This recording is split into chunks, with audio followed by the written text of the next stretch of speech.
tema del tabernáculo. Hemos estado estudiando eh, lo más a profundidad posible este tema. Aún así, me parece que quedamos un poco cortos con la realidad del mismo. Es mucho lo que hay que estudiar, es mucho lo que hay que aprender, la profundidad es mucha. Y tratamos de ser lo más claros posibles, aunque sabemos que muchas cosas pueden quedársenos ahí. Yo espero en Dios que el material que posteriormente les haremos llegar escrito sea una muy buena referencia para que ustedes puedan tener y del cual puedan tener una base, un fundamento todavía mayor. La explicación evidentemente quedará en cada una de las enseñanzas que estamos dando. Toda anotación que usted tome va a ser importante para poder ayudarle a refrescar.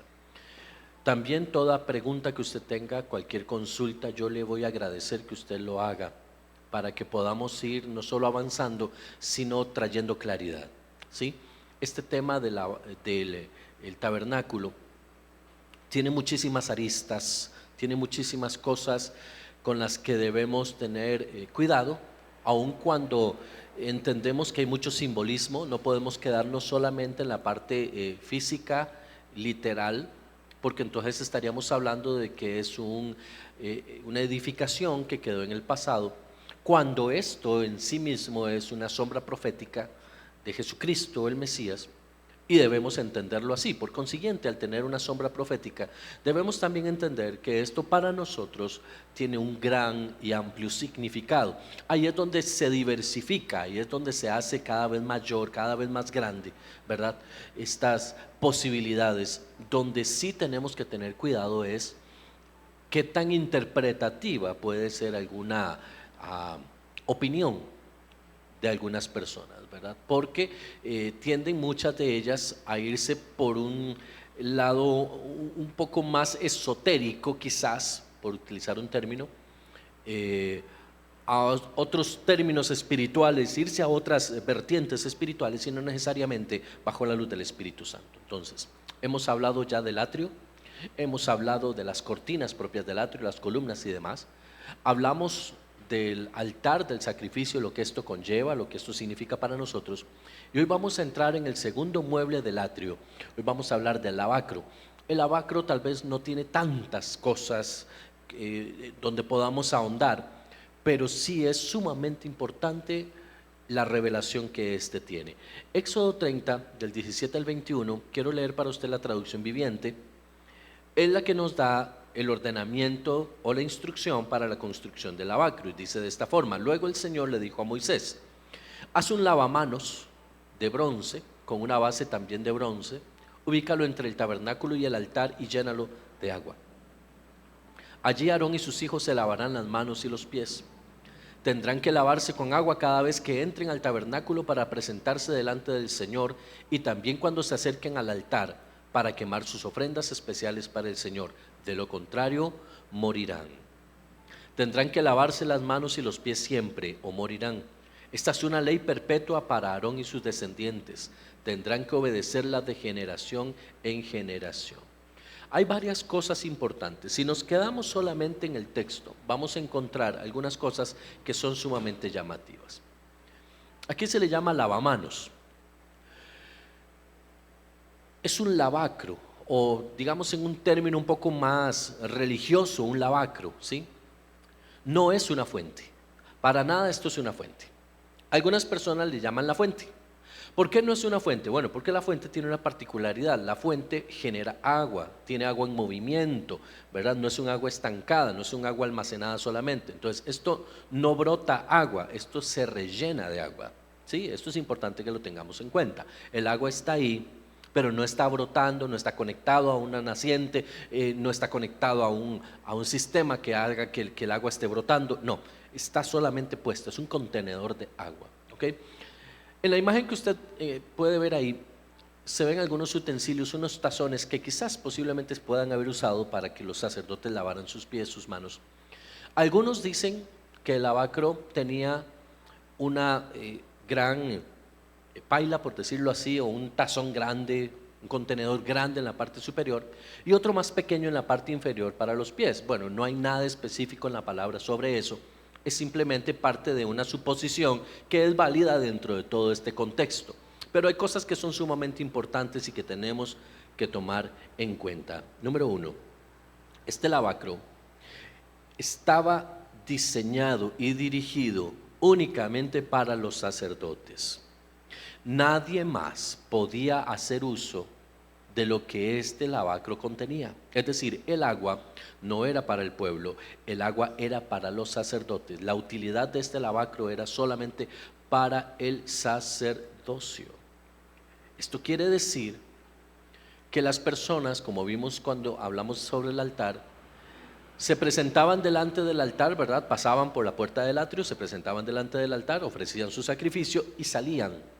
Ellos no podían entrar, no podían pasar más allá, era totalmente prohibido. El que podía entrar en forma constante era el sacerdote para en forma continua lavar sus manos y lavar sus pies. Ya vamos a ver para qué era que hacían este ritual. Esto para nosotros es importante porque si usted ve en el verso 21, dice: esta es una ley perpetua para Aarón y sus descendientes. Cuando la Biblia dice una ley perpetua, está hablando de algo por los siglos de los siglos hasta que Cristo venga. Es decir, todavía hoy está vigente. Ahora usted dirá, pero ¿cómo es que esto está vigente? Si ya no hay tabernáculo, por consiguiente ya no hay lavacro, o sea, ya no hay rito. El sacrificio hace muchísimos años quedó anulado, o por lo menos cesó. ¿Cómo es que entonces está vigente? Aquí es donde entra la sombra profética. Dice la palabra en Éxodo 19:6 que nosotros seremos un reino de sacerdotes y gente santa. Esto es lo que dice el Señor. Escuche bien, dice en la versión Reina Valera 19:6 de Éxodo: y vosotros seréis mi reino de sacerdotes y gente santa. Estas son las palabras que dirás a los hijos de Israel. Ustedes, todos ustedes. No habla solo de los sacerdotes, ahora está hablando del pueblo en general. Antes de darle al pueblo las directrices de cómo se hace el tabernáculo, Dios le dice al pueblo: ustedes serán una nación de sacerdotes y de gente santa. Entonces esto es una implicación espiritual directamente, porque sabemos que los sacerdotes solamente provenían de la tribu de Leví, por eso se le llaman los levitas. El sacerdocio pertenecía a la tribu de Leví, no pertenecía a ninguna otra tribu más. Por esta razón, cuando Dios dice: ustedes serán mi reino de sacerdotes, está hablando a la nación completa. Y cuando dice mi gente santa, está hablando a la nación completa. Es una palabra con características proféticas que trasciende más allá del simple acceso al tabernáculo como un lugar para ejercer un protocolo espiritual o una liturgia. Le habla al corazón del pueblo y les dice: ustedes serán para mí una nación santa, ustedes serán para mí una nación de sacerdotes, un reino de sacerdotes. Y vea la palabra que usa: reino. Reino tiene que ver con poder.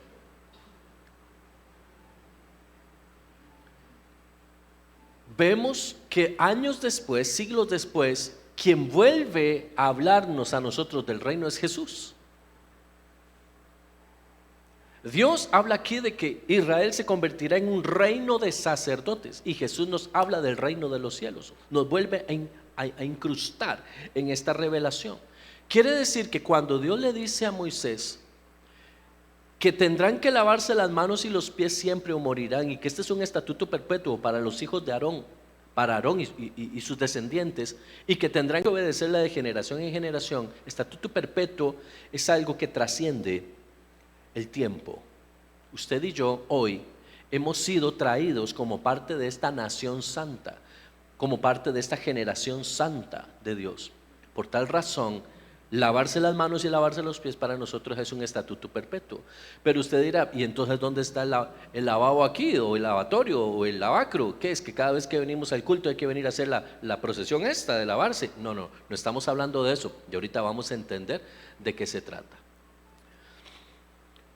El diseño de Dios era que todo el pueblo tuviera acceso a la presencia de Dios.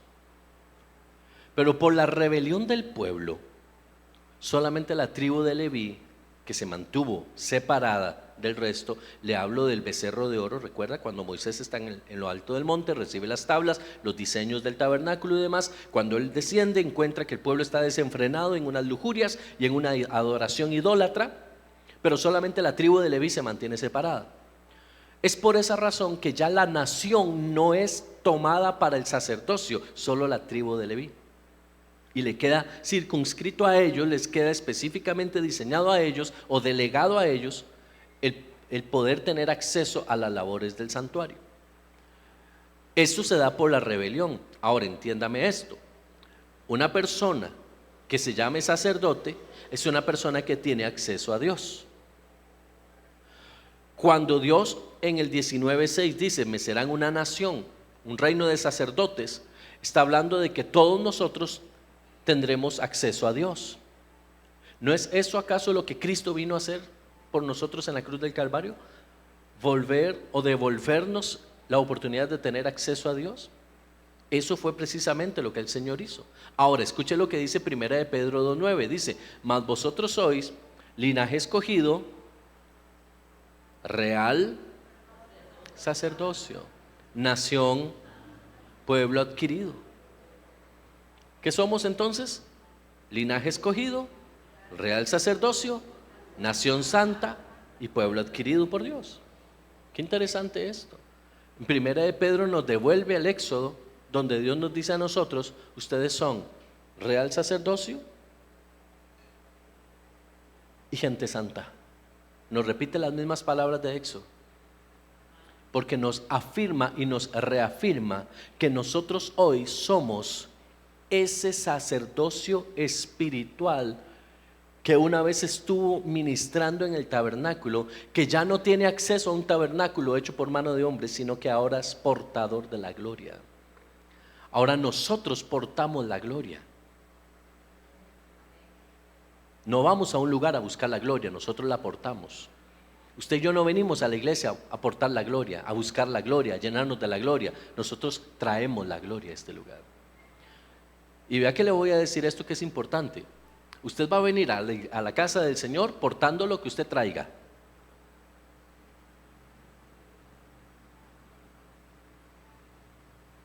Así es como funciona.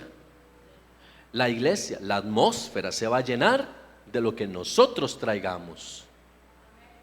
A veces creemos que venimos y entonces como que lo de Dios cae sobre nosotros y las cosas se van y no, mi hermano, no, eso no es así. Nosotros llenamos, cargamos la atmósfera de aquello que nosotros portamos. Nosotros en casa llenamos la atmósfera de lo que portamos. En el trabajo llenamos ese lugar de lo que portamos. Colegios, universidades, donde quiera que usted y yo estemos, lo que portamos, eso transmitimos, eso soltamos. Tenga cuidado con esto, porque a veces uno se pone a reprender mucho al diablo. Y yo me imagino al diablo viéndolo a uno así de frente y diciéndole: ¿y a usted qué le pasa conmigo? Repréndase usted es el que anda con las cosas, no soy yo. Porque el cristiano espíritu flautico pasa creyendo que el diablo es el culpable de todo, y nosotros no nos damos cuenta de qué es lo que hay aquí adentro. ¿Qué porto yo? ¿De qué estoy llenando la atmósfera? Cuando usted está con una persona que se pasa quejando, que pasa llorando, que pasa en derrota, ¿de qué se llena uno? ¿Se ha topado usted con alguien así? ¿Y usted cómo está? Ahí vamos, al suave más o menos. Yo la verdad yo ni sé para qué está uno aquí, pero bueno, ahí seguimos adelante. ¿De qué se llena ese ambiente? Ahí es donde yo digo: corre, Nicky, corre. Huye, sal huyendo de eso, mi hermano, porque a veces uno, y permítame, porque esto va de la mano con esto que estamos enseñando, a veces uno es muy condescendiente con ese tipo de mensajes y uno se carga, se llena de esas cosas y termina uno contaminado, y después uno anda buscando cómo echar fuera al diablo. No, hombre, mire, si el Espíritu Santo manda un ángel para que eche fuera al diablo, yo creo que lo agarra uno del cuello de la camisa y lo saca de la casa. Porque el diablo era uno. Uno era el que estaba cargando la atmósfera, uno era el que estaba llenando el lugar. No crea usted y yo que porque oramos mucho, ayunamos mucho y leemos mucho la Biblia, no podemos ser diablo. Porque Pedro estaba a la par de Jesús y Jesús le dijo: apártate de mí porque me eres diablo.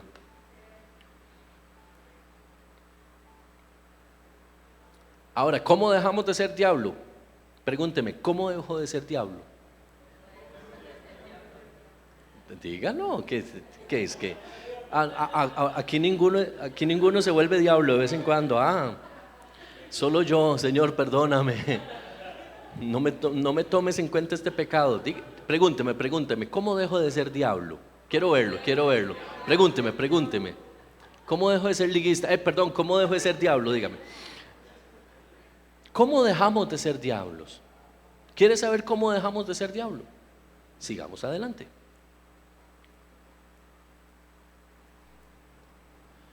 Los materiales de los que estaba hecho este lavacro era 100% bronce o cobre. 100% cobre. Pero había una particularidad. En Éxodo 38:8 dice: además, Bezalel, que fue el encargado, o a quien se le encargó la labor de trabajo de estos muebles, hizo el lavamanos y su base, dice, ambos de bronce, lo que dice esta versión, usando los espejos de bronce donados por las mujeres que servían a la entrada del tabernáculo. Ve qué interesante esto, porque dice los espejos. Antes no existía el vidrio como existe hoy, no eran los espejos como hoy. Es lo que se llamaba el bronce bruñido, que era una forma de lijar lo más fino posible para hacer que la superficie del metal fuera tan brillante, tan lisa, que se pudiera ver, ¿verdad? Es como lijar un anillo y que usted se vea en él. Esa era la función de bruñir. Bruñir es lijar, desgastar, desbastar, pero de una forma muy fina, ¿sí? Entonces, escuche bien. ¿De qué estaba hecho el lavacro? 100% de... ¿Qué es el cobre? ¿Qué significa? Sí, yo sé que es un metal, obviamente, ¿verdad? Excelente. No. Sí, juicio. Es que ya estamos en la parte espiritual, perdón. No les dije que había que bajar el switch para conectar el otro. Estamos en la otra parte. Sí, no estamos en química. ¿De qué está hecho? Si es 100% de cobre, y el cobre significa sufrimiento y juicio, ¿de qué está hecho el lavacro? De sufrimiento y juicio. Ojo a esto, porque esto es importante. Téngalo ahí en cuenta, porque esto habla de algo importantísimo.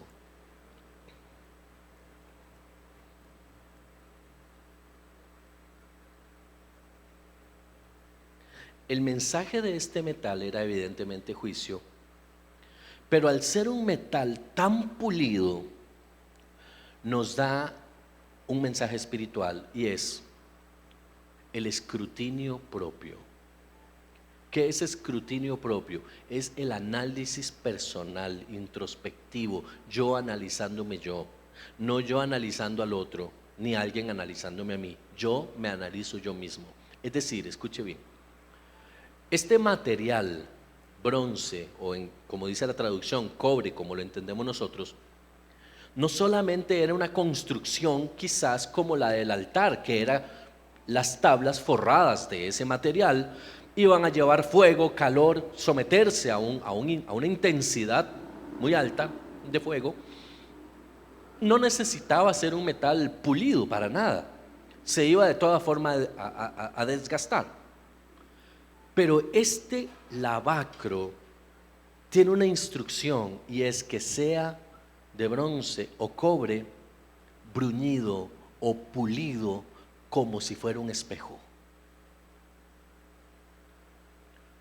Porque cuando el sacerdote se acercaba a lavarse las manos, tenía que verse reflejado en este lavacro. Desde que él se acercaba tenía que verse cómo venía. Dice la palabra, sin santidad. ¿Qué dice? Dígalo de nuevo, sin santidad. Ok, el lavacro, que representa juicio y representa sufrimiento, era un salvavidas. Escúcheme bien. ¿Por qué era un salvavidas? Porque todo el sacerdocio podía entrar al atrio, al altar de sacrificio y presentarse delante del lavacro sin ningún problema. No había peligro de muerte ahí. Pero entrar al lugar santo ya era algo distinto. Entonces, este lavacro era pulido de tal forma que de lejos el sacerdote se miraba reflejado en ese lavacro e iba viendo su vestidura, iba viendo su cara, se iba mirando desde que se iba acercando. Es decir, tenía la capacidad de mirar su reflejo para saber cómo estaba entrando, cómo se estaba presentando delante de la presencia del Señor. Por eso el lavacro tenía que ser como un espejo, para poderse mirar en él. Eso es el escrutinio propio, la capacidad que tenemos nosotros, dada por Dios, de analizar nuestra vida. Esto tiene que ver con la palabra de Dios, tiene que ver con Cristo, que es ante el cual nos reflejamos. Dice la Escritura que debemos estar hechos a la medida de la estatura de la plenitud de Cristo. Usted no tiene que parecerse al pastor, tiene que parecerse a Cristo. Usted no tiene que parecerse a papá o mamá, tiene que parecerse a Cristo. No tiene que parecerse a su esposo o su esposa, a Cristo. Cristo es el norte. Los demás somos medios que llevamos a ese norte. Tenemos que ser como un reflector, donde la luz pegue y se dirija a donde nosotros queremos que se vea, como un prisma. Tenemos que ser ese factor que medie solamente, que guíe el camino para ser como Cristo. Es más fácil ser como una persona y parecerse como alguien más y decir, es que este es como el abuelo, es que este es como el papá o como la mamá. No, este es como Cristo. Vuelva a ver al que tiene a su lado y a ver a quién se le parece. Ok, ¿nos preocupamos o seguimos bien, seguimos adelante? ¿A qué nos parecemos nosotros? Es más, ¿a qué no? ¿A quién? ¿A quién nos parecemos? Nos parecemos y siempre seremos similares a aquello con lo cual tengamos vasta relación. Nos vamos a parecer a aquello con lo cual tengamos muchísima relación, muchísima comunicación. Pasamos mucho tiempo con eso, terminamos pareciéndonos a eso. Terminamos caminando. Dice un refrán popular, el que con lobos anda, ¿por qué aullar aprende? Porque pasan juntos. Dime con quién andas y qué. Y entonces los chiquillos andan con ese maleante por ahí, pero no ande con ese fulano, porque mire que no me diga nada, porque yo sé lo que estoy haciendo. Y después a uno lo ven, uno no está haciendo nada malo, pero saben cómo es el otro. Y ya por verlos juntos dicen son como iguales. ¿Qué dice la gente de ti? ¿A quién te pareces?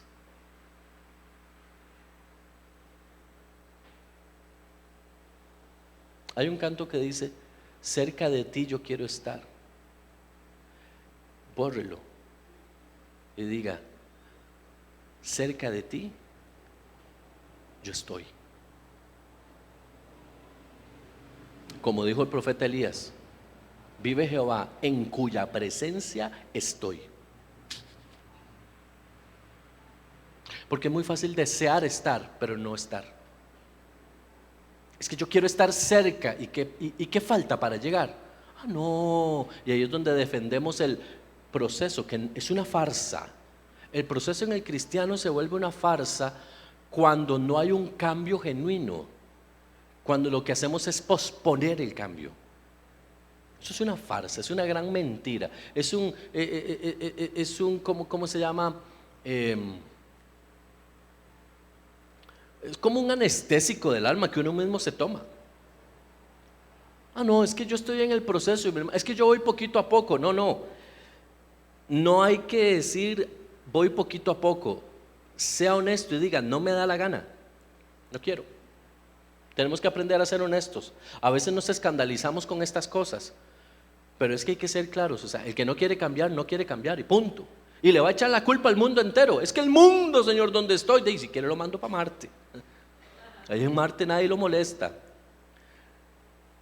Porque no se trata, mi amado, de echarle la culpa a alguien. Se trata de que soy yo el que tengo que interiorizar el cambio. El cambio se produce adentro, no afuera. Porque a usted y a mí nos pueden poner en el mejor lugar del mundo, que aún así no cambiamos, porque lo que tenemos que cambiar está adentro, no es afuera. Yo cambio el exterior no me tiene que cambiar a mí. Si una persona lo trata a usted mal en la calle, ¿usted qué hace? Mejor no me diga, se lo voy a poner yo como ejemplo. Si usted va por la calle y alguien lo trata mal, usted tiene dos caminos en realidad. Uno, se hace el que no es con usted y sigue, no le afecta. O dos, se siente absolutamente herido y se le va encima a la persona y hace un pleito. La reacción que usted tome va a depender de lo que usted lleve dentro. Así de simple. Para pelear se ocupan dos, dicen por ahí. Y para continuar la pelea se ocupa que alguien tenga un cargamento de leña que siga echando, que siga echando. De la abundancia del corazón, ecolecua, escrutinio propio. Tenemos que ir siempre a la fuente, perdón, al lavacro. Tenemos que ir siempre a este lavacro, mirarnos antes de entrar en la presencia. Como no vemos a Dios, mire, vamos a ver, cuando usted iba a la iglesia católica, los que algún día fueron a la iglesia católica, ¿qué le enseñaban a uno en la iglesia católica? Primero estar callado y quedito, o sea, ¿verdad? Aquíétese, cálmese.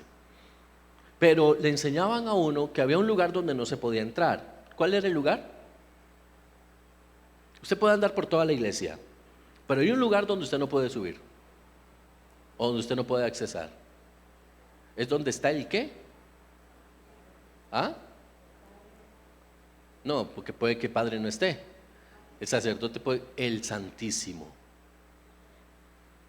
¿Qué es el Santísimo? Ah, no, pero por lo menos sean buenos católicos, o sea, revivan, pero que no duela.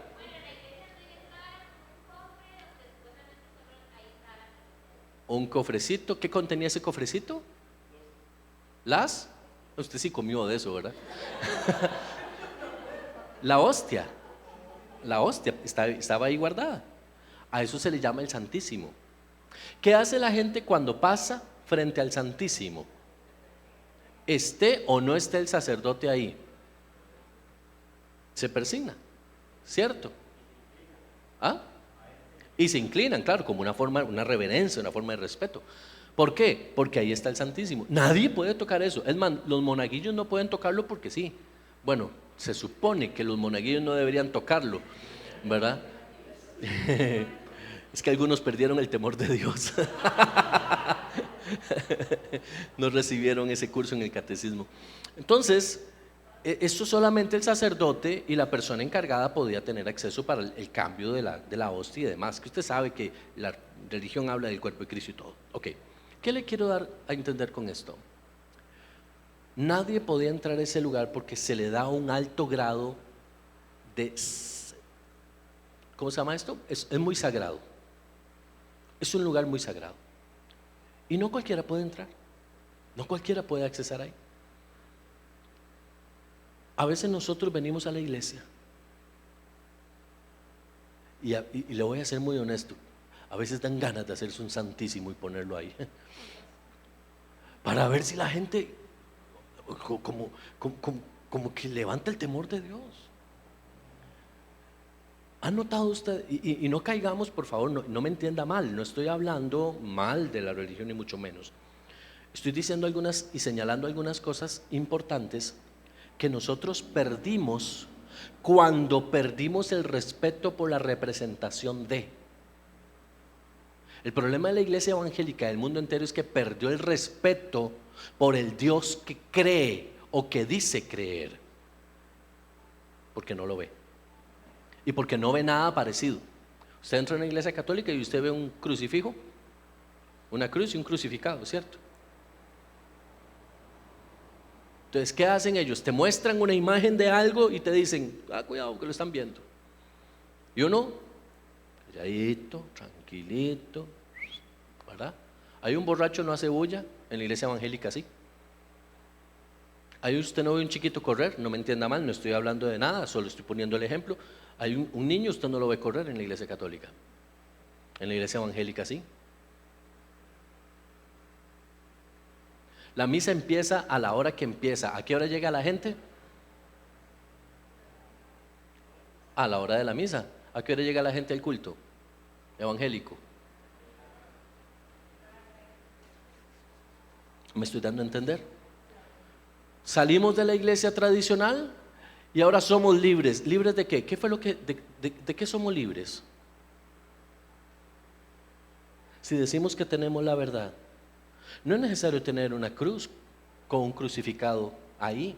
No necesitamos tener un santísimo, porque no está ahí. Yo no vengo a la iglesia a verlo, yo lo porto.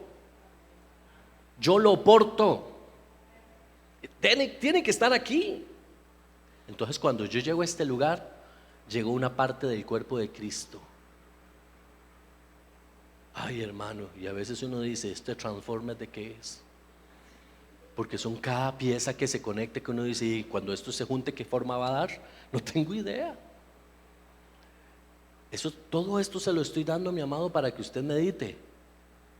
Cómo la iglesia, el cuerpo de Cristo, la iglesia verdadera, como usted le quiera llamar, ha dejado de lado lo que realmente es importante. No necesitamos un crucificado, ni tampoco necesitamos un cofre al que le llamemos el Santísimo. Necesitamos que se nos revele quién es el que vive en nosotros, que se nos revele a quién portamos y que se nos revele que ese que decimos que portamos va con nosotros desde que nos levantamos hasta que nos volvemos a acostar, y aún así permanece con nosotros en nuestro lecho. Donde quiera que yo estoy lo porto, donde quiera que yo vaya lo porto, con quien quiera que yo esté lo porto. ¿Amén? Eso se llama escrutinio propio. Escrutinio propio. Este lavacro estaba hecho de este metal y representaba el ministerio de Cristo a través de la palabra, revelándonos nuestro propio yo cuando nos acercamos a Él. ¿Okay? ¿Qué contenía?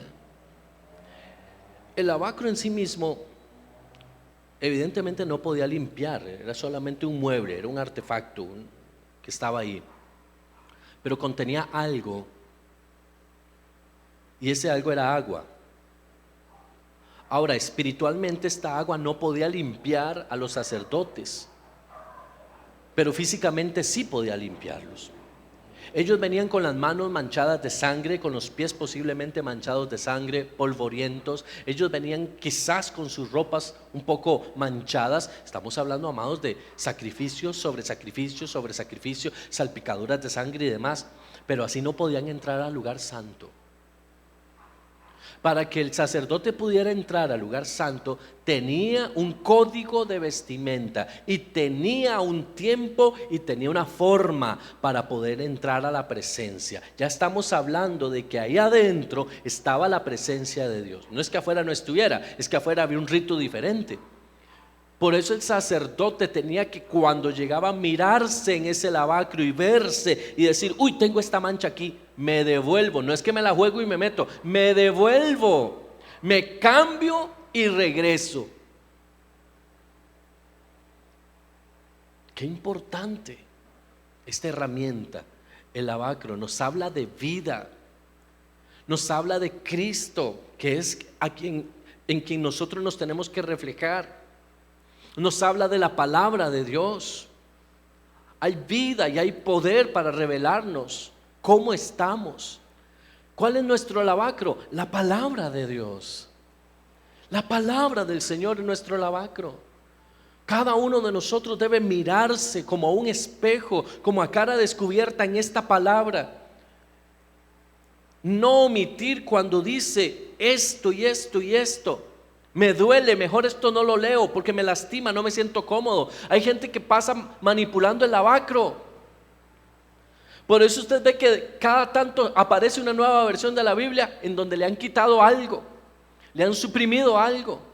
Ahora los sistemas ideológicos, por ejemplo, hay una Biblia LGTB donde no existe ningún tipo de condenación dentro de esa escritura, donde Dios nos ama a todos por igual. ¿Por qué? Porque me reflejé en eso y no me gustó lo que vi, pero no quiero cambiar, entonces mejor cambio el lavacro en vez de cambiar yo. Yo no puedo cambiar la palabra tiene que cambiarme a mí. Y vuelvo, y permítame ser muy insistente en esto. ¿Hace cuántos años estás tú viéndote ante ese lavacro y todavía no nos hemos terminado de lavar? Hay cosas que Dios va a hacer, pero hay cosas que me toca hacer a mí. Solo Dios puede lavar mi interior, pero a mí me toca lavar mis manos y lavar mis pies, porque es lo que yo puedo hacer. Me va a comprender un poco más adelante. La forma y el tamaño. Mire, este es uno de los muebles que no tiene ninguna especificación sobre forma y tamaño. No dice. Solo hay dos muebles de los cuales no se dice nada de su tamaño. Uno es el lavacro y el otro es la menorá o la lámpara que estaba en el lugar santo. Son los únicos dos que no dice la medida. Y de este específicamente tampoco dice cuál es la forma. No dice que era redondo, no dice que era cuadrado, no dice que era tanto de alto por tanto. No dice. ¿Por qué no lo dice? Porque nos habla de la plenitud de Cristo en la cual nosotros nos reflejamos. No hay medida, no hay una forma definida. Es tan abundante en su gracia y su misericordia. ¿Sabe por qué está el lavacro ahí? Para salvar la vida del sacerdote. Cuando el sacerdote se miraba y decía: estoy sucio, el lavacro le estaba tirando una señal, le estaba tirando un semáforo amarillo, le está diciendo: tenga cuidado, porque si entra así, ya usted sabe, hay una ley que cumplir, no puedes entrar sucio. El sacerdote tenía por obligación entrar y mirarse en ese lavacro. Una vez que se miraba y constataba, óigame, no era que le preguntara a alguien, no era que llegara donde el hermano y le dijera: oigan, ¿cómo me ve? Yo lo veo bien. Y puede que el hermano les dé una mancha por aquí o por aquí y dice: uy, mira, se me olvidó esa. Tranquilo, ojos que no ven, corazón que no siente, ¿verdad? Esto nos está dando un mensaje: no confíes en el hombre, confía en Dios. Deja de ser evaluado por el hombre, que te evalúe Dios. Vas a entrar a la presencia de Dios, no vas a entrar a la presencia del hombre. Y es Dios quien dice cómo tienes que entrar, es Dios quien dice cómo tienes que hacer. Hay muchos lugares donde tienen muchas cosas muy lindas, pero no hay presencia de Dios. Pura carne, pura emoción. Y la gente dice: ¿cómo se sintió la gloria? ¿Cuál gloria? Si no saben lo que es la gloria, no conocen la gloria, porque viven una vida de pecado y emociones. No saben lo que es la gloria. Creen que porque danzaron y porque lloraron, entonces eso es gloria. Eso no es gloria. Porque yo puedo danzar y también puedo llorar mucho en un concierto del mundo, porque me gusta. Hay gente que dice: es que la prédica me tocó, me motivó y te cambió. No, entonces no sirvió de nada, lo que tocó fue tu carne. Porque la palabra de Dios dice que es más cortante que espada de dos filos y penetra hasta el tuétano, es decir, hasta donde tú no quieres que entre, hasta ahí va a entrar. Si la palabra no está entrando hasta ahí, entonces no está haciendo nada, no es palabra lo que está recibiendo. Ya nosotros no estamos para que nos digan que Dios es amor. Ya nosotros estamos para transmitir el amor de Dios, no para que me digan que Dios es amor. Eso es de primer grado, eso es de kinder. Ya yo lo sé. Y Dios me va a bendecir. Ya yo sé que Dios me va a bendecir, pero también sé cuál es la fórmula de su obediencia para que Dios me bendiga. Hay cosas que yo no necesito estar oyendo. Ya yo debo estar caminando a otro nivel. ¿Por qué? Porque yo soy un morador de su presencia. Yo entro a su presencia, mi amado. Yo entro a su presencia. No se ocupa ser pastor, apóstol, maestro, profeta o evangelista. Yo como hijo de Dios entro en su presencia constantemente, o debería al menos entrar en su presencia. El salvavidas mío está ahí cuando yo voy a la palabra. Señor, ¿cómo estoy? Hay gente que pasa oyendo prédicas y prédicas y prédicas y no leen la Biblia, entonces siguen viviendo su vida como siempre, porque las prédicas no te van a señalar pecado, las prédicas te van a potenciar. Las prédicas son para otra cosa, mi hermano. Son para otra cosa, son para enseñarte, son para capacitarte, son para darte herramientas para seguir adelante, y algunas para hacerte sentir muy bien, otras para hacerte sentir muy mal. Pero para eso es la prédica. Yo necesito la palabra de Dios, necesito la Biblia, necesito escuchar a Dios hablarme.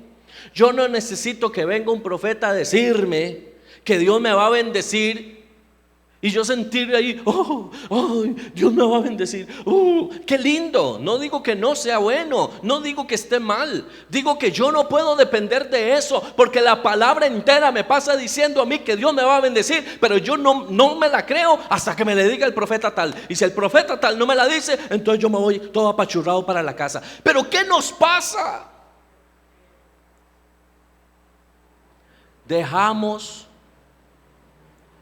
a Dios por buscar a Dios. Para eso es el lavacro, para saber cómo estamos. ¿Cómo estoy yo hoy? Señor, ¿cómo estoy yo hoy? Ahora usted dirá, Paz, pero es que yo no entro en la presencia todos los días. Pues en un sentido litúrgico no.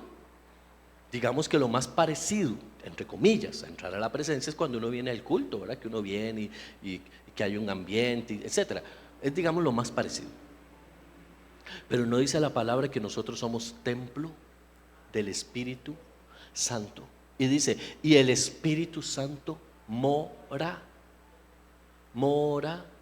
vive, permanece en nosotros. Esto es escalofriante, mi amado. Pregúntese, ¿dónde estamos metiendo al Espíritu Santo?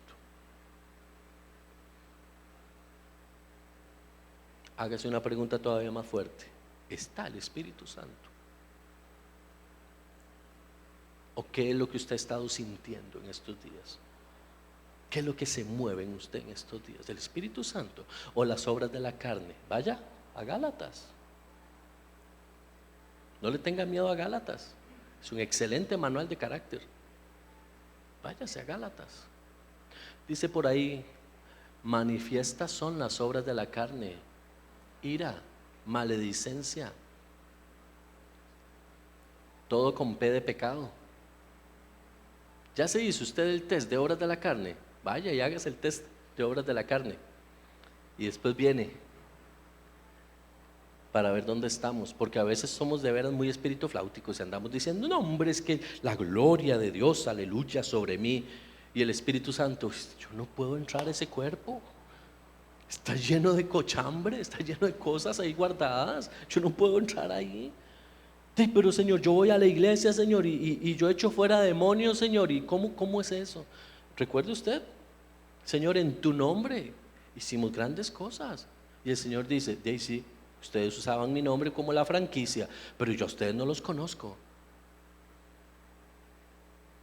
Hay muchos que hoy dicen estar llenos y no conocen al que se supone que lo llena. Para eso es este utensilio, para que nos miremos en él, nos reflejemos en él. Ahora, es importante entender esto. El propósito de este utensilio era dos específicamente. Uno, para lavar las manos. Las manos tienen que ver con lo que yo hago, acciones, obras.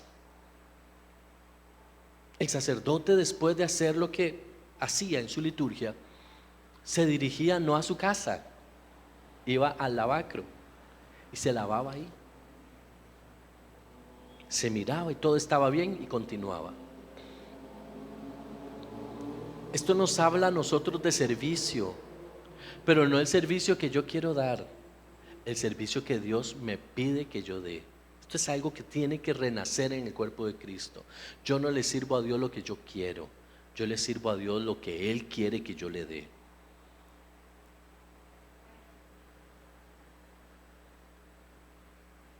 Tenemos hoy a nivel mundial un cuerpo de Cristo demasiado convencido de que es según su forma y según su estilo como se hacen las cosas, y no como Dios las pide. Mire, yo no tengo problema con como cada quien haga lo suyo, cada quien sabrá cómo hace sus cosas. Pero mi hermano, hay personas que sirven en las iglesias y tienen más cuidado del día que sirven ponerse su chaleco del color que les toca, sin importar cómo andan en su conciencia.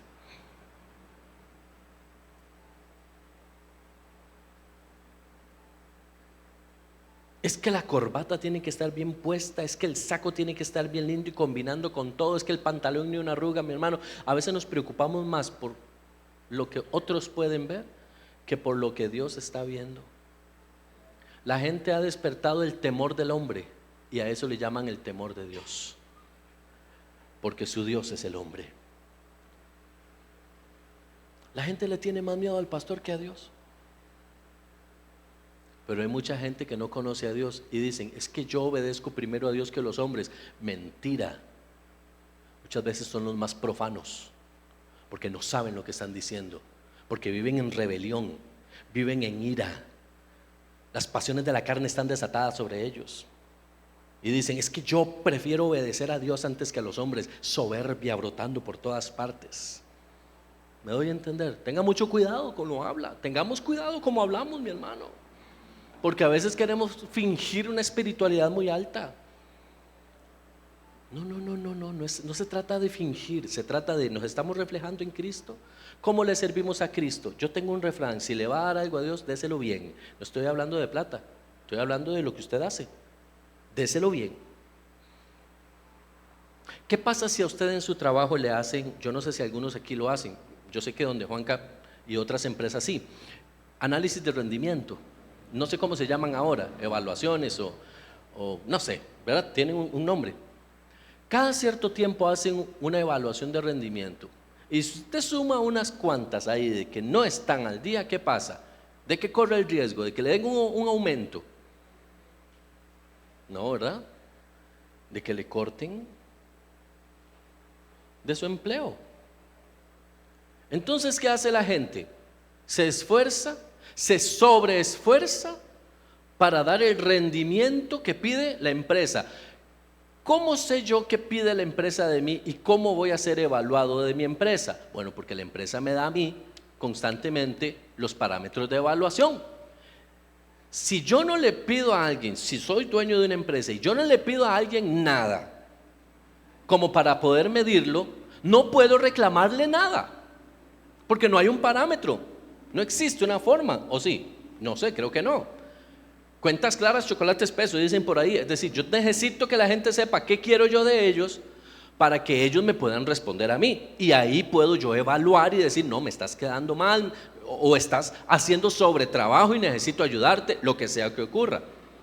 ¿Cuál es mi análisis para saber cómo estoy sirviéndole a Dios? La palabra del Señor. Cristo, dice la palabra, fue fiel hasta la muerte y muerte de cruz, dice la palabra. Cristo siempre fue ejemplo en todo lo que hacía y siempre dio lo mejor de sí en todo lo que hacía. Y usted va a encontrar muchísimos hombres en la palabra que siempre fueron más allá de lo que se les pedía, siempre iban más allá de lo que se les pedía. Y Dios dice, estoy agradado de ellos. David fue uno, Salomón fue otro, de Moisés habló muy bien, Elías, Eliseo, me explico. Había hombres y mujeres de Dios que siempre iban un paso más allá. ¿Cómo eres tú en el servicio a Dios? Si un ángel bajara con una tabla de oro y una serie de preguntas y te dice a cada uno en el área que cada uno trabaja, me manda el Cordero de Dios digno de abrir el rollo, el Altísimo, el deseado de todas las generaciones, el que es admirable, el alfa y la omega, el principio y el fin, el primero y el último. Y ahí sigue, y después de decirle quién lo mandó, vengo a revisar cómo es tu servicio delante del Señor. ¿Qué te dio el Señor? Te dio talentos, capacidades, te dio esto, te dio lo otro. Ajá, ok, excelente. ¿Cómo estás realizando tu servicio delante del Señor? ¿Qué haríamos nosotros en ese momento?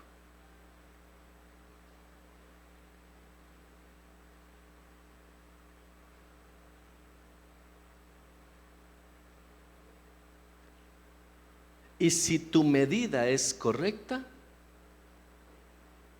de inmediato se escribe tu nombre en el libro de la vida. Si no, va a convocatoria. ¿Cuántos de nosotros estaríamos en el libro de la vida? Es una suposición, por supuesto. Esto no es, solo estamos suponiendo. Pero es que necesitamos a veces suponer estas cosas, mi hermano, para caer en cuenta de la realidad en la cual vivimos.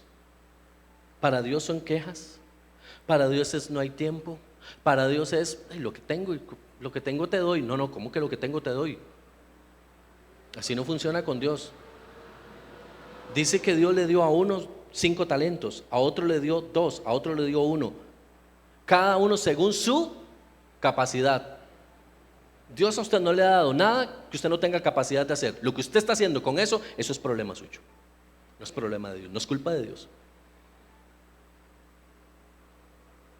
Sea excelente en todo lo que esté haciendo. Y si no hemos sido excelentes con Dios, porque es que seguimos con el tema del parámetro de los hombres. No, es que el paz entiende. No, es que el paz y Dios no son el mismo. Yo puedo entender, pero Dios está sentado en un trono de justicia y está esperando que hagamos lo que tenemos que hacer con las herramientas que Él nos dio.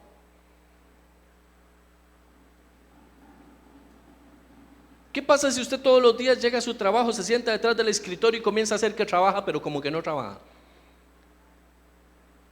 Y usted como que prende, pero como que no prende la compu.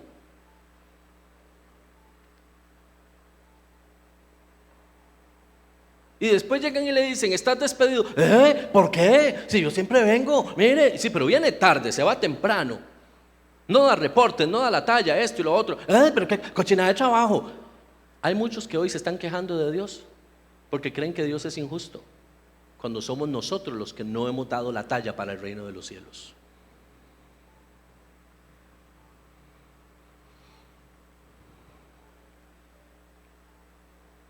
Hoy me siento como el lavacro. ¿Me doy a entender, amados? Y por favor compréndame esto. Aun cuando yo sé que esto suena un poco fuerte, pero es con mucho amor, porque usted y yo tenemos una demanda delante de Dios, mi hermano. Saquémonos de la mente ese Dios amoroso, osito cariñoso, que todo es sí y todo es amén. Porque viene un tiempo de demanda y de denuncia de parte del Señor. Viene un tiempo donde los verdaderos cristianos se notarán, y los que han sido seguidores de otra cosa también se van a notar. Por su fruto lo conoceréis, dice la palabra. Dejemos ya de darle la vuelta a Dios y pongámonos con Dios como tiene que ser. Si vamos a hacer algo, hagámoslo bien. Dice el apóstol Pablo, si vas a servir, se lo parafraseo, sirva como para el Señor. A los esclavos les dice, esclavos, sirvan a sus amos como si fuera para el Señor.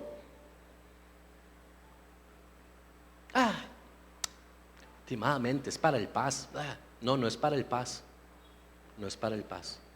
Usted aquí no me está sirviendo a mí, usted le está sirviendo a Dios. Yo no le sirvo a mi apóstol en un sentido específico, buscando, no.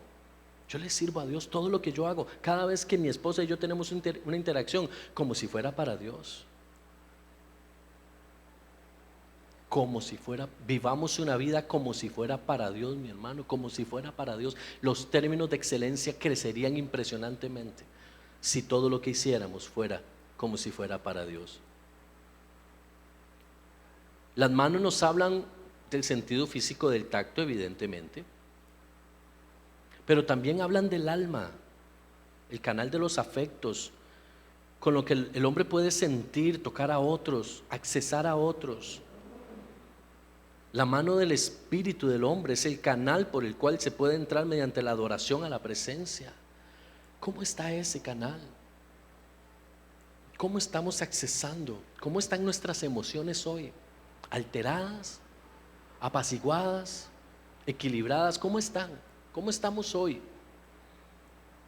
Tenemos que llevar, hermano, nuestras almas a ese lavacro y lavar esas almas constantemente, lavar esa alma constantemente. Señor, este enojo, Señor, esta mentidera, Señor, lo que sea que nos esté afectando, Señor, esto necesito lavarlo, lavarlo. Y lavarlo es una acción que no hace Dios, me toca a mí. Ya Dios puso el lavacro ahí. Ahora le pregunto, ¿quién llevó el agua al lavacro? Porque dice que el lavacro tenía que tener agua.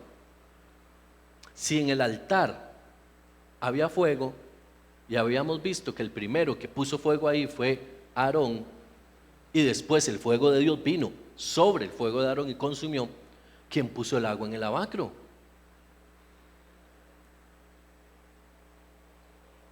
El sacerdote. El sacerdote. El agua no brotó sola de la nada, la puso el sacerdote. Hay un esfuerzo que hay que hacer, mi amado. Hay un esfuerzo. Dios no va a hacer todo por mí. Lo único que hizo Dios fue poner fuego en el altar. De ahí en fuera todo lo demás el sacerdote lo trajo. Todo. Amén. Tengamos cuidado, mis amados, porque una de las cosas que nosotros podemos ensuciar con mucha facilidad es el alma. Orgullo, rencores, enemistades, enojos, todas esas cosas ensucian nuestra alma. Y es importante mantenernos siempre limpios, para que el Señor sea quien nos constantemente nos purifique. Amén. Pero también servía para lavar los pies. ¿Por qué Dios fue tan claro en esto? ¿Por qué dijo las manos y los pies? Ahora, no dice que era para que se bañara todo, dice las manos y los pies. ¿Por qué? ¿Por qué era tan importante los pies? Porque los pies hablan del camino del hombre. Nuestros lugares frecuentados, las decisiones que tomamos, hacia donde nos enrumbamos en nuestra vida, esos son los caminos del hombre. Dice la palabra, hay caminos que al hombre le parecen rectos, pero su fin es fin de muerte. ¿Hacia dónde transitamos nosotros hoy? Bueno, nuestras decisiones son influenciadas por algo y las decisiones son tomadas sobre eso y caminamos hacia ese lugar. ¿Qué nos está llevando a nosotros al destino? ¿Es Dios o quién es? Nuestros pies deben estar lavados en ese, es decir, nuestro camino debe estar siempre presentado delante de Dios. Señor, conoce el camino por el cual estoy transitando, conoce mis objetivos, mis metas, hacia dónde me dirijo, conócelo, Señor. Pongo todo esto delante de ti. Los caminos del Señor son las decisiones finales que cada uno de nosotros tiene. Señor, quiero ir a la universidad y voy a ir a tal. Ese es el camino del hombre. ¿Ya le preguntaste a Dios si ese era el camino que quería para ti? Señor, voy a meterme en este trabajo. ¿Este es el trabajo que tú tienes para mí? Señor, me voy a casar con fulano. ¿Este es el fulano que Dios tiene para ti? ¿O es lo que había? Porque si usted, como dicen por ahí, si usted menea el palo de naranjas, las naranjas van a caer. Y usted escoge la naranja que quiera, pero ¿escogiste la que era tuya o la que se cayó? Nuestros caminos. Pero también tiene otra cosa importante. Los pies hablan de enseñanza. Y ese déjelo ahí porque lo vamos a ver en un ratito. Hablan de enseñanza, la enseñanza que portamos. Ahora,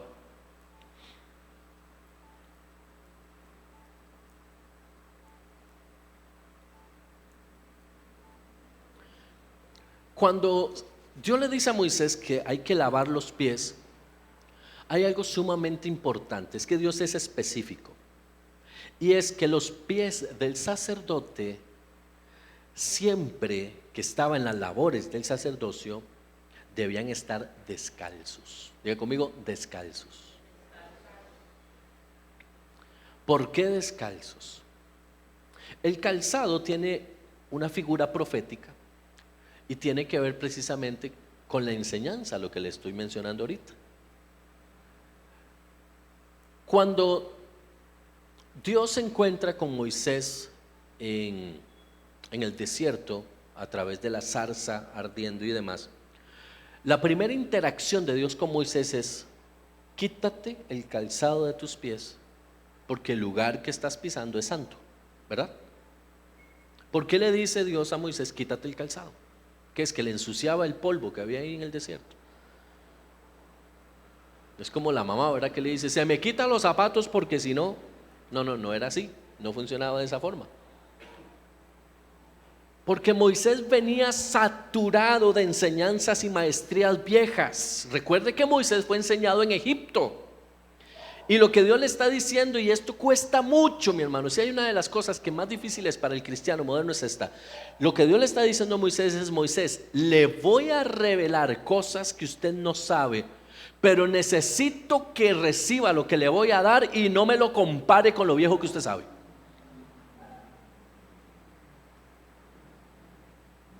¿Por qué? Porque los milagros que Dios mostró a Moisés cuando le dice: pon tu mano en tu túnica, en tu manto, sácala, y estaba leprosa, vuélvela a meter y sácala, y estaba limpia. Y cuando le dijo: toma tu callado, tíralo al piso, se hizo una serpiente y lo tomó y otra vez se volvió callado. Eso lo hacían con frecuencia los sacerdotes egipcios y Moisés lo sabía. ¿No fue el primer milagro que ocurrió? ¿No se presenta Moisés y Aarón delante de Faraón? Te voy a enseñar que Dios es Dios, y toma la vara y la tira al piso y se hace una serpiente. ¿Y qué hicieron los sacerdotes egipcios? ¡Oh! Esta tiene que enseñármela porque es nueva. No, nada de eso. Cada uno agarró su vara, se levantó, tome todas las, yo no sé cuántas fueron, todos los sacerdotes que estaban ahí tenían una vara, la tiraron al piso y se les hizo serpiente. ¿Qué hubiera pasado si Dios no le muestra a Moisés una revelación de esto y una enseñanza de esto previa? Va a llegar Moisés y va a ver eso y dice: no, hombre, si este montón de sacerdotes, no ve qué montón de culebras hay. No, si es que estos son carguísimas. ¿Me explico? Lo que Dios le está diciendo es: quítate ya de tu mente la enseñanza antigua que portas, porque es la razón por la cual tú no puedes recibir lo nuevo que yo tengo para ti. ¿No es eso lo que pasa con el creyente de hoy? Pasamos defendiendo el evangelio viejo. Es que en la otra iglesia a mí me enseñaban.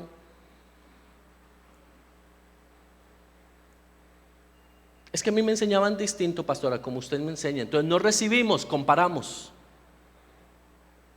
debatimos. Es que yo pienso diferente. ¿Usted cree que a Dios le importa lo que usted y yo pensemos? Hoy ando así como muy afilado, ¿verdad? Como una navajilla. Estoy circuncidando corazones.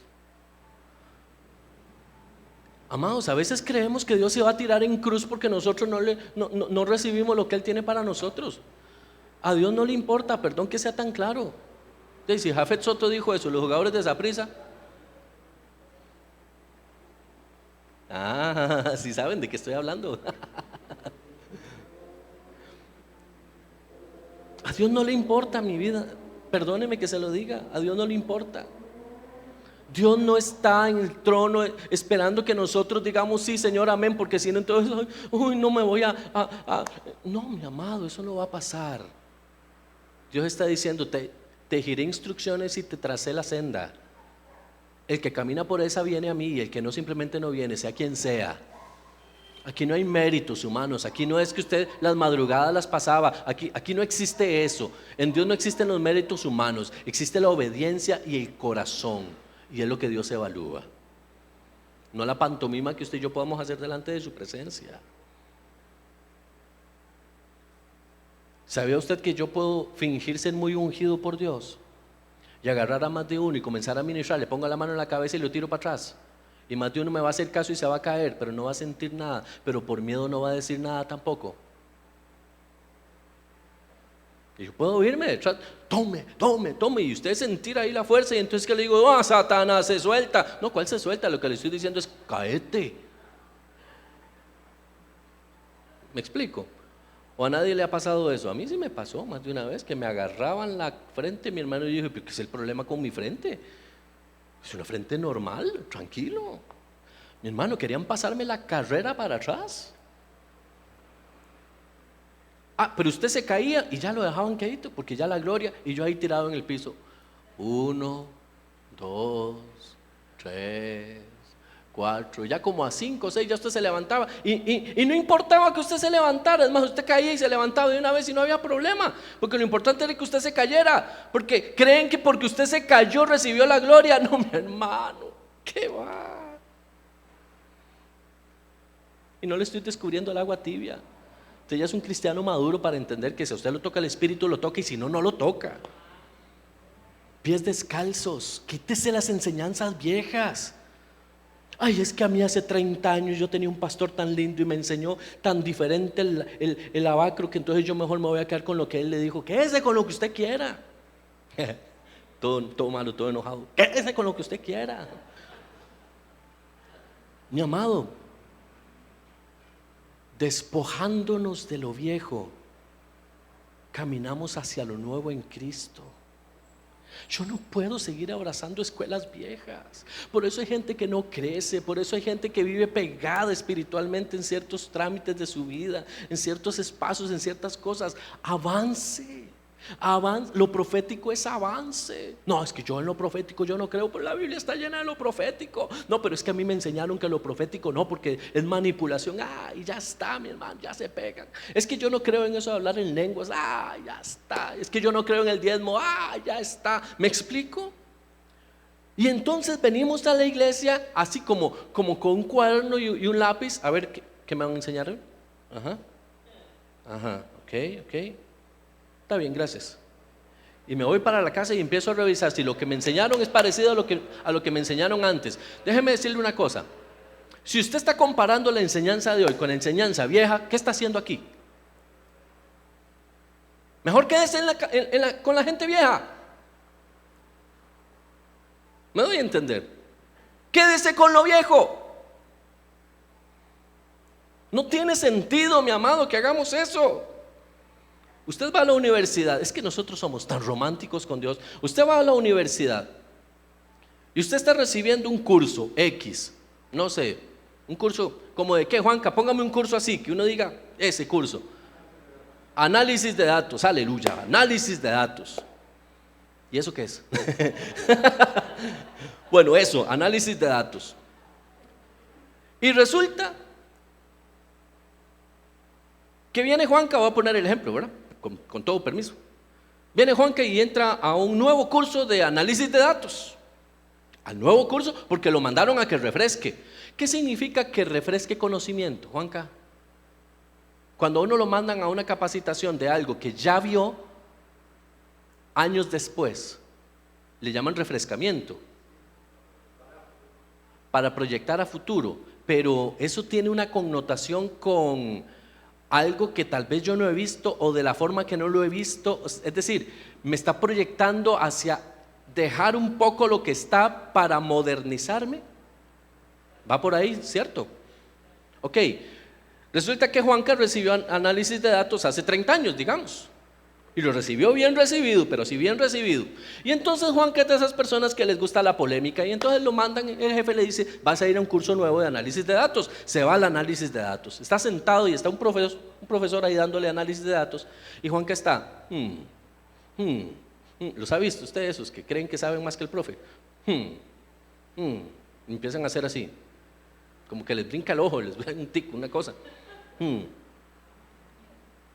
Profesor, tal y tal cosa. Sí, joven, es que eso se veía hace 30 años. Sí, pero eso sigue vigente porque eso es muy bueno. Sí, pero eso era de hace 30 años. Y empieza el debate en la defensa porque no quiero soltar lo viejo. No me quiero modernizar, no quiero cambiar, no quiero avanzar. Y hay más de uno un poquito más tirado, ¿verdad? Que dice, es que a mí me enseñaron, mi maestro fulano, que fue un hombre que enseñó, pero y él sabía.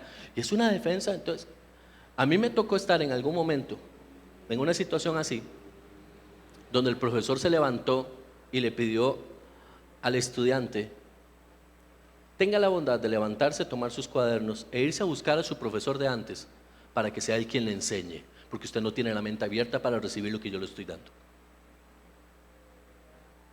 ¿Cómo se le ocurre decirme eso? Bueno, mi hermano, eso es lo que nosotros hacemos muchas veces cuando venimos a la iglesia.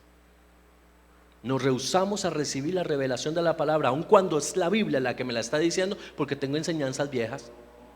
Es que mi mamá me dijo que era diferente, es que mi papá me enseñó, es que mi pastor de hace 30 años, qué hombre de Dios, qué hombre. ¿Y qué le pasó? No, ahorita está en el mundo, pero era un hombre de Dios. Dejó a la mujer y se fue con otra. Ha pasado, ¿verdad que sí? Ha pasado. Pero tenía una forma de explicar. Viera qué hombre de Dios era ese. Y anda juntado, aleluya. Pies descalzos. Limpiemos nuestra mente de toda contaminación de enseñanzas antiguas, enseñanzas nuevas, ideologías y corrientes de pensamiento que nos alejan de la enseñanza y los principios del reino de los cielos. Así de simple. No hay mucho que decir sobre eso. ¿Dónde estaba posicionado el lavacro? ¿Alguien me puede decir así una respuesta flash? ¿Dónde estaba posicionado, ubicado el lavacro en el tabernáculo? ¿Ah? ¿En la qué? ¿Antes de la entrada de qué? Al lugar santo. Sí, correcto, antes de la entrada, pero del lugar santo, porque si no podría ser antes de la entrada del atrio, ¿verdad? Antes de la entrada del lugar santo. Esa posición está ahí precisamente para servir, como dijimos hace un rato, de salvavidas. Antes de ir a la presencia, revísate cómo estás. Antes de hacer, revísate cómo estás. ¿Por qué? Porque Dios es un Dios grande en misericordia, pero también dice la palabra que visita la maldad de los hijos, de los padres sobre los hijos hasta la tercera y cuarta generación de los que lo maldicen, ¿no? O sea, Dios es un Dios de misericordia, Dios es un Dios de gracia, es un Dios de mucho amor, pero tiene una línea por la cual nosotros tenemos que caminar. Ahora, vea lo que dice aquí, 1 Corintios 11, que tiene que ver con la cena del Señor, pero es interesante lo que dice acá. 1 Corintios 11:30 dice: esa es la razón por la que muchos de ustedes son débiles y están enfermos, y algunos incluso han muerto. Si nos examináramos a nosotros mismos, Dios no nos juzgaría de esa manera. Sin embargo, cuando el Señor nos juzga, nos está disciplinando para que no seamos condenados junto con el mundo. ¿De qué está hablando? Había una costumbre en la iglesia de Corinto, y era que cuando se reunían para la celebración de la cena del Señor, hacían un festín y una fiesta alocada, donde todo el mundo hacía loco, comiendo, perdón el término que le voy a mencionar, hartando, donde no era solamente la cena, sino que llevaban bocas y llevaban esto y lo otro, y hacían una fiesta enorme. Entonces, ese desorden y ese no realmente entender, dimensionar lo que ellos hacían con la cena del Señor, comenzó a generar en ellos ciertos problemas, al punto de que algunos incluso estaban muriendo. Entonces Pablo les dice: tengan cuidado con esto, cuidado con tomar la cena del Señor indignamente. Y hemos creído que indignamente es que yo tengo que irle a pedir perdón a la persona que está a la par. No, mi hermano, no es, vea, con honestidad, irle a pedir perdón a la persona que está a la par, o que está en la misma sala que nosotros, para tomar la cena en ese momento, y no volverle a hablar en todo el resto del año, es lo más hipócrita y falso que usted y yo podemos hacer. ¿Qué sentido tiene, mi amado? Por favor, ¿a quién le queremos jugar la vuelta? Es a Dios. Dios sabe que no me lo soporto. Dios sabe que no quiero verlo en mi vida, que estoy deseando que se pase de iglesia.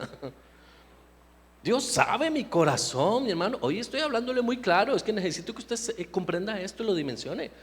Dios sabe lo que yo siento aquí. ¿Usted cree que va a llegar uno así, pura iglesia católica, perdón que se lo mencione? ¿Qué hace la gente antes de ir a tomar la comunión? Dense la paz. Y entonces va uno con la paz, ¿verdad? Y ve a ese que le cae mal y le hace paz, le hace: tome la paz, reciba la paz. Porque no lo soporto, no lo quiero, es más, lo evito. Y ya después voy, ¿verdad? Porque le pongan a uno esa cosa aquí y ya salgo santísimo, ¿verdad? Mi hermano, hipocresía, falsedad. La iglesia de Cristo vive en eso. Entonces dice el Señor, póngase a cuentas con Dios. Lo que está diciendo, póngase a cuentas con Dios, es deje de hacer lo mismo, arrepiéntase. No dice remuérdale la conciencia, tenga miedillo. No, no dice eso, mi hermano. Es arrepiéntase y ya, borrón y cuenta nueva. La iglesia de Corinto estaba teniendo problemas por enfermedades, estaban débiles en la fe, incluso habían algunos muertos porque no habían entendido de qué se trataba el tema de la cena del Señor. No habían dimensionado la cena del Señor.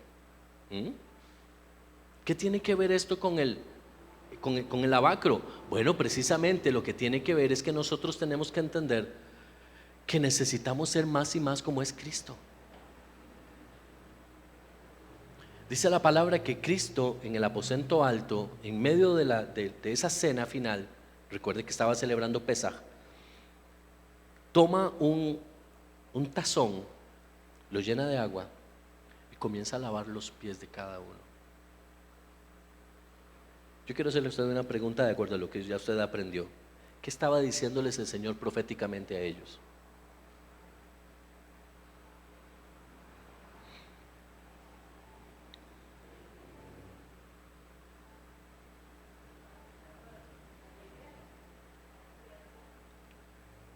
Les estaba quitando lo viejo, la enseñanza vieja.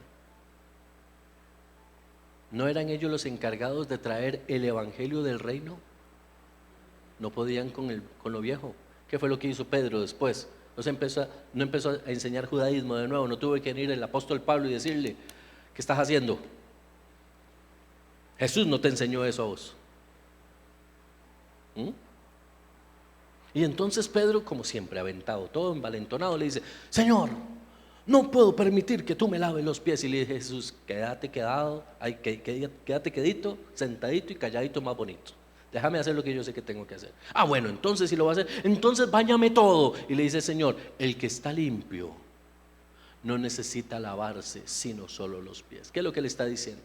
Ya tú has sido lavado en la santidad del Padre por el mensaje que recibiste y que has creído. No necesitas estar recibiendo a Cristo todos los días. Necesitas estar lavando tus pies. Tenga cuidado, Pedro, que recibe. Tenga cuidado, Pedro, que lee. Tenga cuidado, Pedro, que está viendo en YouTube. Tenga cuidado, Pedro, quién es el pastor que te está pastoreando y que no es tu pastor. Tenga cuidado, Pedro. ¿Qué pasa? ¿Qué pasa? ¿Qué pasa? Tenga cuidado, Pedro. ¿Me estoy dando a entender? ¿Para qué es el lavacro? Ahora la pregunta: ¿por qué tenían que entrar descalzos al santuario? Y con esto termino. Porque tenían que entrar descalzos, ¿verdad que sí?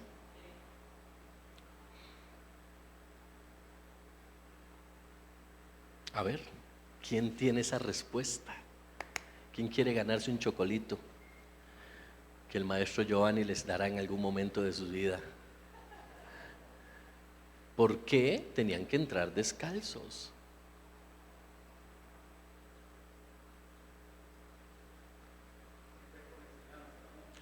Sí, claro, pero a ver, métale cuerpo al asunto. Ahí va como con un 55 más o menos. Medio chocolito, por lo menos el nombre se lleva.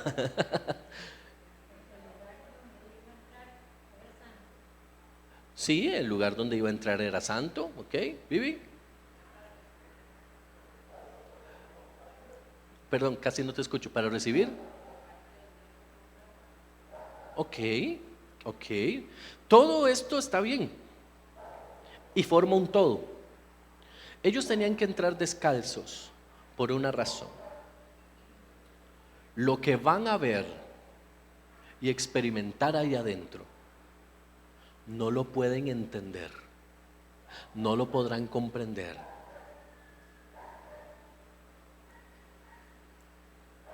Solo lo podrán dimensionar estando adentro.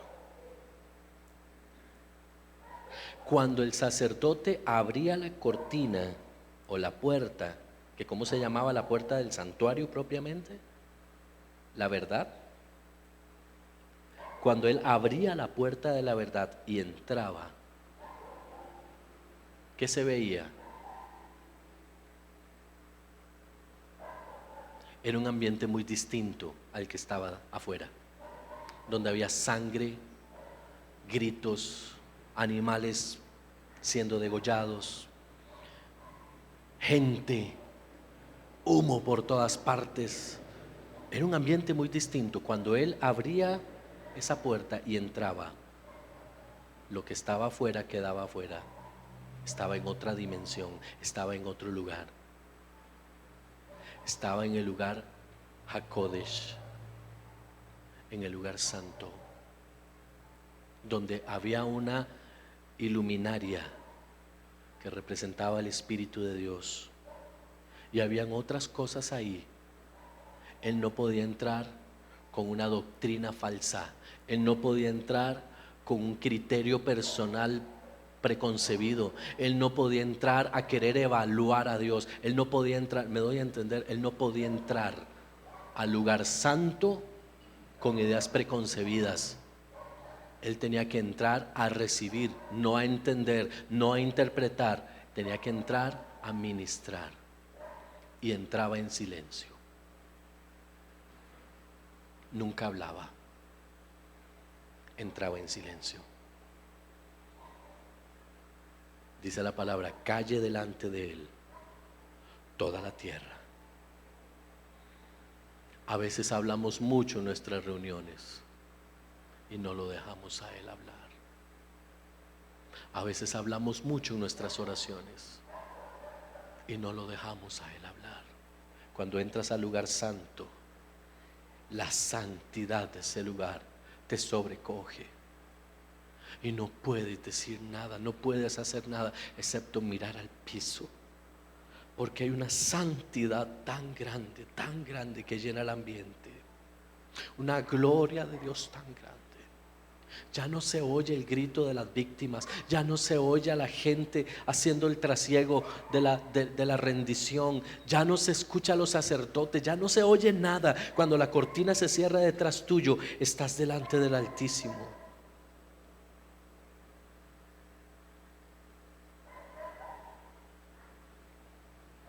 Un ambiente santo, donde lo que yo aprendí tiene que quedar atrás, donde lo que yo he hecho hasta el día de hoy debe quedar atrás, donde mis caminos deben quedar atrás, porque ahora estoy en el lugar donde mora el Altísimo, el lugar de la presencia. Estoy en el lugar de la presencia.